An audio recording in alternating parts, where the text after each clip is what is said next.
Donc tout ça, si vous voulez, ça fait que finalement, on a une population qui est beaucoup plus susceptible de se mettre en arrêt maladie pour plein de raisons. Et pourtant, on garde ce qu'on a de plus. Pourtant, on garde ce que les gens ont de plus cher. Et en théorie, mon métier de crècheur est plus important que de garder l'argent des gens. Théoriquement, pour les familles, je dois être plus important que celui qui garde leur argent. Bon, c'est pas le cas, je m'en étais rendu compte. Maintenant, la vraie question c'est est-ce que en réalité, je ne suis pas par hasard dans du people business plutôt que dans le business de la crèche, donc d'ouvrir les crèches, remplir les crèches et fabriquer une excellente qualité d'accueil. Est-ce que je suis pas plutôt dans le people business? Voyez, et en fait, finalement, c'est ça, parce que c'est finalement ma capacité à gérer du people qui va faire en sorte que je sois capable de fabriquer cette fameuse qualité d'accueil, et comme dans le cas qu'on vient de voir, et même de préserver mes agréments. Parce qu'en réalité, le problème de fond de cette énorme erreur dans laquelle, dont on est que je suis en train de vous relater, eh bien, c'est que c'est finalement la pénurie de pros qui a conduit qui est à l'origine de cette situation en réalité. Et donc, la question que je me suis posée quand je m'en suis rendu compte, je me suis dit, mais quelles sont les autres boîtes? Qui sont les autres boîtes? Qui sont un peu les Rolls-Royce dans le people business? Quelles sont les autres boîtes qui sont dans le people business? Et ma conclusion, et je me suis dit, mais en fait, les patrons du people business, en fait, c'est des gros cabinets de conseil. C'est-à-dire que si vous allez, par exemple, je sais pas moi, chez Accenture, chez McKinsey, chez Bing, chez Ernst Young, bref, tous ces gros cabinets, KPMG, peu importe, Mazars, bref, toutes ces très grosses structures, ces très gros cabinets de conseil, en réalité, ceux pour qui le people business est absolument critique. Pourquoi? Parce que eux, ils ne vendent vraiment que ça. C'est-à-dire que moi, je vends encore sur la facture, je mets des heures de garde, mais en réalité, eux, ils ne vendent vraiment que de la matière grise. Et donc, finalement, et mon raisonnement dans ce type de situation, c'est souvent d'identifier celui qui est dans un business similaire, qui fait à peu près ce que j'essaye de faire et de voir comment il s'y prend. Et quand vous regardez comment fonctionnent ces entreprises du people business, c'est des machines à recruter les meilleurs, à former les meilleurs et à garder les meilleurs. Et donc, tout le challenge pour moi maintenant, c'est de comprendre comment est-ce que ces boîtes-là fonctionnent et d'essayer d'importer leurs méthodes dans mon métier qui est les crèches. Alors c'est vrai, j'ai pas les mêmes taux de facturation, j'ai pas les mêmes marges, c'est vrai. Mais philosophiquement, vous changez complètement de dimension. En tout cas, pour moi, je change complètement de game à partir de l'instant où je me dis, bah finalement, t'es pas vraiment dans le crèche business, tu es dans le people business, ok? Et tu dois mettre en place une machine de guerre pour attirer les meilleurs, pour former les meilleurs et pour garder les meilleurs. En particulier lorsque tu es dans un secteur de pénurie. Aujourd'hui, dans le secteur de la petite enfance, le personnel est déclaré priorité nationale. La pénurie de personnel, c'est vraiment une problématique nationale. Donc, c'est vraiment, vraiment, vraiment un sujet majeur. Donc, je me dis, ok, concrètement, par quoi je commence? La première décision qui a été prise, c'est, oh, allez, on va faire un auditérage, ok? On va faire un auditérage, ça va nous permettre de savoir exactement où on en est en termes justement, en termes de ressources, en termes de process opérationnel, parce que d'ailleurs, c'est assez amusant, parce qu'il y a juste quelques semaines, j'avais missionné un cabinet RH, mais lui, il n'est pas dedans. Je pense qu'il ne viendra jamais. Vous voyez, typiquement, le type d'action qu'on a mis en place, c'est désormais, en fait, on a un service qualité qui habituellement écoute les appels de nos commerciaux qui appellent les familles. Eh bien, finalement, la décision que j'ai prise, c'est qu'il fallait prendre une moitié de ce service qualité et le faire écouter les appels de l'équipe recrutement et de l'équipe RH, administration du personnel. Pourquoi? Parce que, eh bien, parce que finalement, mes vrais clients, c'est mes professionnels. Et si j'arrive à attirer les meilleurs, à former les meilleurs et à garder les meilleurs, je suis sûr que j'aurai beaucoup, beaucoup, beaucoup moins de problèmes opérationnels. Pourquoi? Parce qu'aujourd'hui, finalement, je me suis aperçu que peut-être que je ne mets pas suffisamment de moyens justement pour attirer les meilleurs, former les meilleurs, garder les meilleurs. Mais du coup, tout cet argent, je le mets pour essayer de contrôler des éléments qui ne sont pas spectaculaires. Donc peut-être que j'ai plutôt intérêt à mettre tous les moyens pour attirer les meilleurs et comme ça, j'aurai besoin de mettre moins d'argent pour pouvoir contrôler des gens parce que je considère que comme ils ne sont pas bons, il faut peut-être que je muscle le suivi, etc., etc. Vous voyez, ça c'était un premier constat qui était hyper révélateur pour moi. Ok, et je pense que ça peut s'appliquer à tous les business.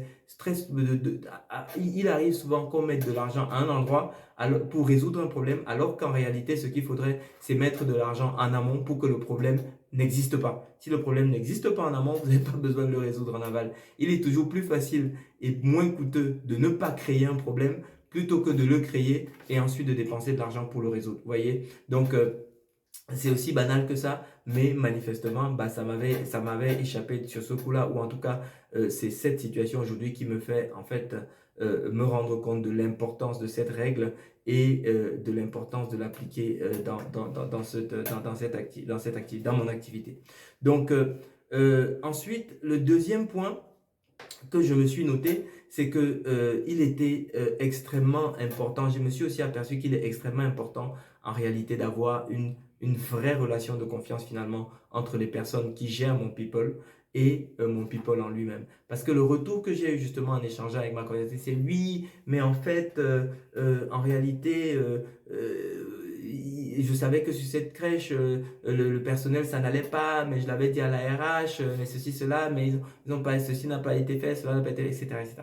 Et en réalité, qu'est-ce qui se passe? C'est que comme on a une énorme pénurie de personnel, eh bien, le service RH est un peu pris entre deux feux. C'est-à-dire que d'un côté, s'il applique les sanctions qui lui sont demandées par les coordinatrices, eh bien, et qu'il manque du personnel, les coordinatrices disent, waouh, mais il n'y a plus de personnel. Et puis en plus, s'il y a un contrôle PMI, alors qu'il y a les taux d'encadrement ne sont pas respectés, là pour le coup, il y a risque immédiat pour les enfants, fermeture directe. Donc moi, je comprends un peu aussi le service RH, mais je pense que le problème qu'il y a par exemple aujourd'hui, qui est le problème qu'il y avait dans mes équipes, parce que bon, maintenant on a avancé dessus.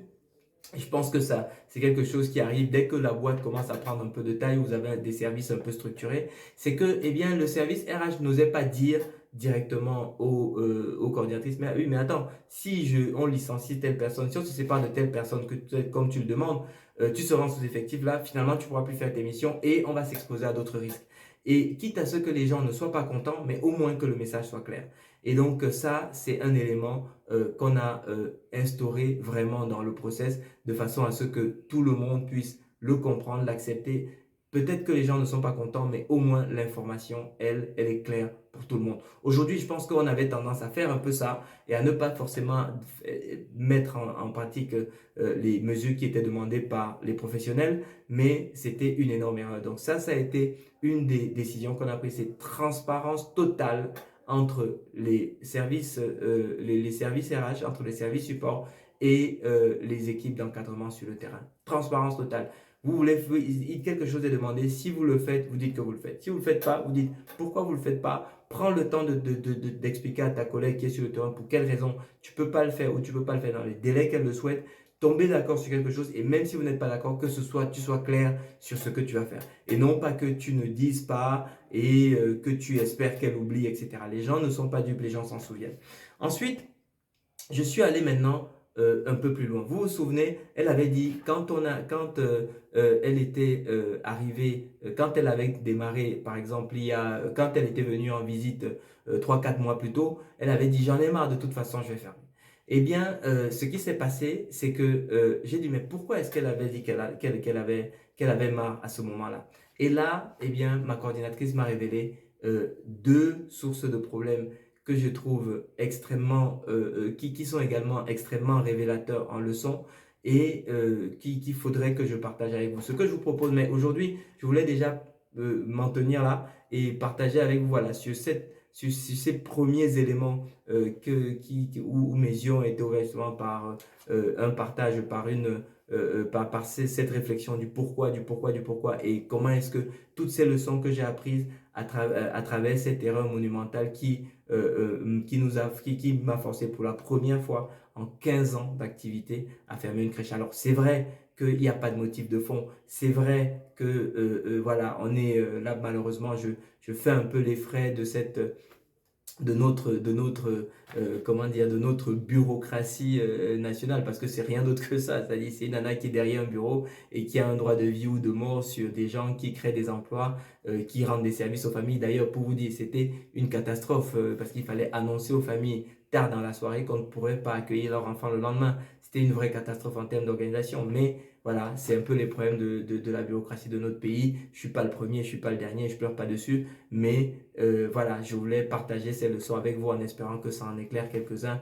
Et surtout que quelle que soit votre situation, quel que soit le challenge que ça représente, que peut représenter pour vous n'importe quelle problématique que vous avez dans votre business, surtout, surtout, surtout, n'oubliez pas que chaque pièce a un revers et que cette situation peut vous apporter plein de leçons et que ces leçons vont vous permettre d'être plus fort. C'est ce que je voulais partager avec vous. J'espère que justement ça vous apporte un complément d'éclairage, de culture, etc.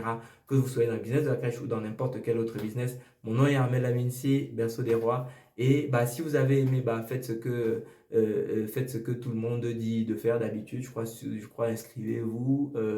D'ailleurs, et puis inscrivez-vous, likez, ouais, c'est ça, commentez, tatati, tata, bref. Faites tout ce qu'il faut faire. Je vous souhaite très bon succès dans votre business et je vous souhaite d'arriver aux objectifs que vous vous êtes fixés. Je vous remercie. Je vous dis à bientôt. Salut.